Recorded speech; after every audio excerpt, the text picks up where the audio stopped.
We're going to start this video by defining inductive reasoning and deductive reasoning and comparing the two. So inductive reasoning is the process of drawing a general conclusion from specific observations. So you're moving from specific to general. So for example, let's suppose my first observation is that on Monday, I notice that the sun rises in the east. Okay, and let's suppose on Tuesday,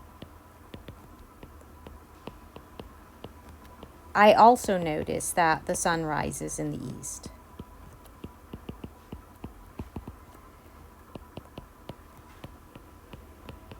And let's suppose I observe once again on Wednesday that the sun also rises in the east. So I draw the conclusion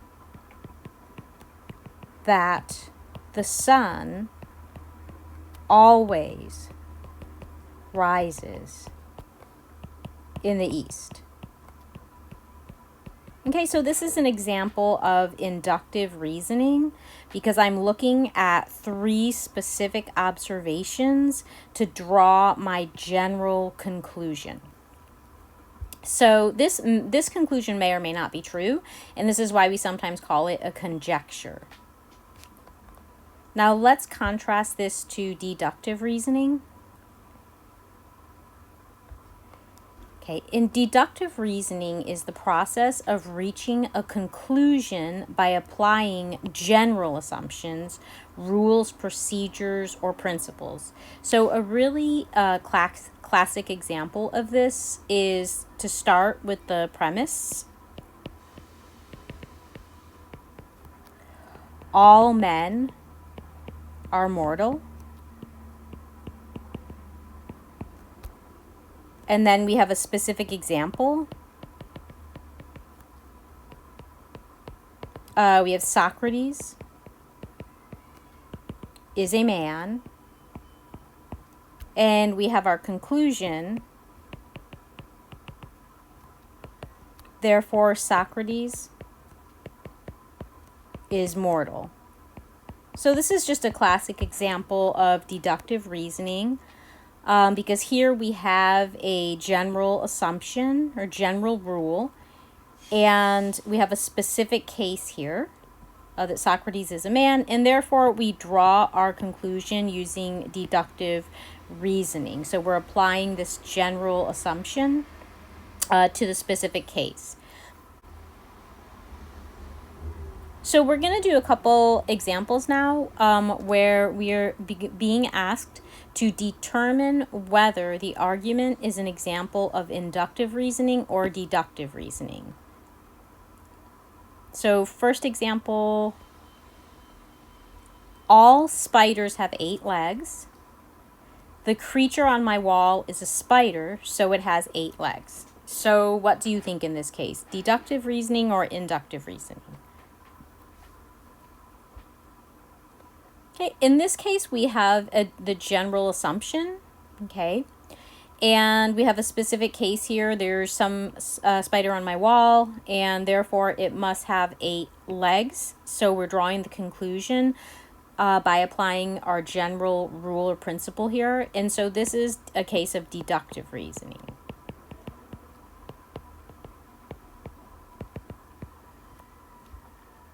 Okay, so let's do one more example. So B, every time I've eaten at this restaurant, the food has been delicious. Therefore, the food is always delicious. So in this example, every time I've eaten at this restaurant, the food has been delicious. So there's been a few observations that have occurred where I've possibly gotten lucky, but the food has been delicious. So I'm drawing the conclusion based off of these specific observations, and I'm drawing a general conclusion. So this is working from the specific to the general, and we would say this is a case of inductive reasoning.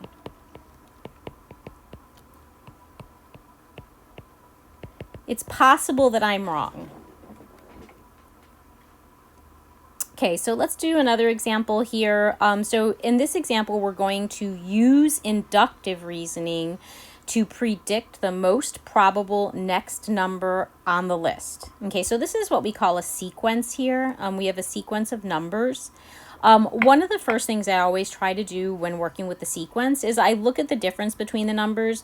So to get from -3 to 7, what could I add or subtract? It looks like I could add a 10 here. From 7 to 27, so that doesn't look good at first because that difference is not 10, but I'm going to kind of go along anyway and see if I can see any patterns.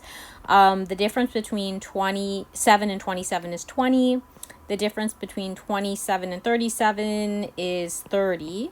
So I'm actually starting to see a pattern here, and the difference here is 40. So it looks like if this pattern holds, then adding 50 should get me to the next number. So it appears the next number, if the pattern is the same, is 147. So again, I'm using inductive reasoning because in this case, I added, to get from between the first two numbers, we added 10, and then we added 20, and then we added 30, and then we added 40. Does the pattern continue? I don't know for sure, but if I base it off of what happened in the previous numbers, then the next number would be 147.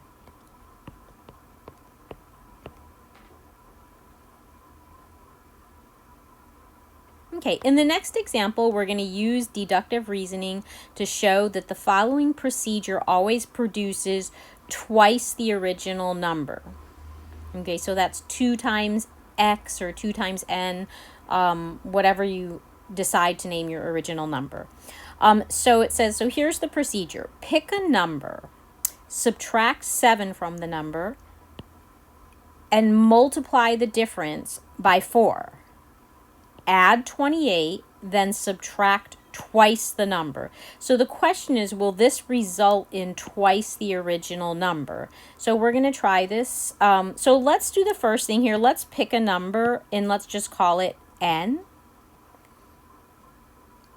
And what I'm going to do is I'm going to subtract 7 from the number. So let's do n minus 7.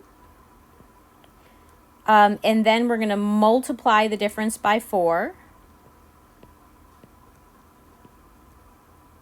So this results in 4n minus 28. And then we are supposed to add 28. So if I take 4n minus 28 and I add 28, that leaves me with 4n. And then it says subtract twice the number. So if I take 4n and I subtract twice the number, that would be 2n. The result is 2n. So indeed, this is twice the original number. So we have shown that this procedure yields twice the original number. And all I've used here is just rules of math. Like I've used the distributive rule here, addition, subtraction, to show that this procedure definitely yields twice the original number. Okay, one last example. So in general, when we want to show that a statement is false, we can use something called a counterexample.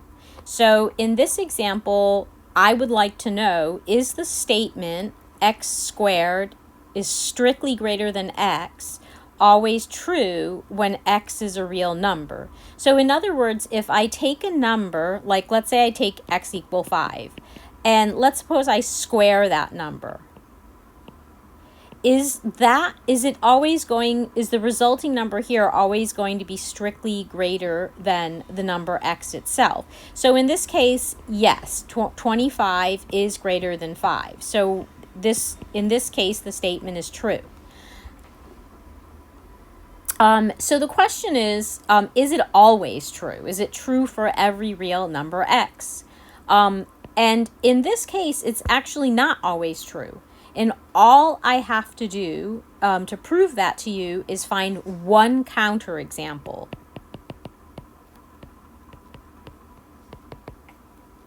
We're going to find a counterexample to show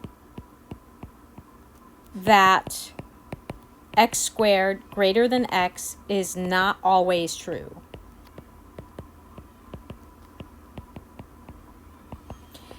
So let's try something simple. Let's try x equal 1. Okay, so if I take 1 and I square it, is that strictly greater than 1? And in this case, what we get is 1 is not strictly greater than 1. So this is actually false. So we have found a counterexample. So this statement is not always true. And in fact, we can find many other counterexamples. So let's try, we could try x equals 0. Is 0 squared strictly greater than 0? So again, we see, nope, this would be saying that 0 is strictly greater than itself, and we know that that's false. We can even find more counterexamples. Take any number that is between 0 and 1. So let's take 0.5. If I take 0.5 and I square it, so that's 50% of 50%, which is 25%. So we know in this case, the result is going to be, we ask ourselves, is this greater than itself? And we know the result of this guy is 0.25. And then is that greater than 0.5? Well, you know, this is like 25%. Is 25% greater than 50%? No, this is also false. So these are all counterexamples, okay? Counterexamples to this statement. So this statement is not true for all x.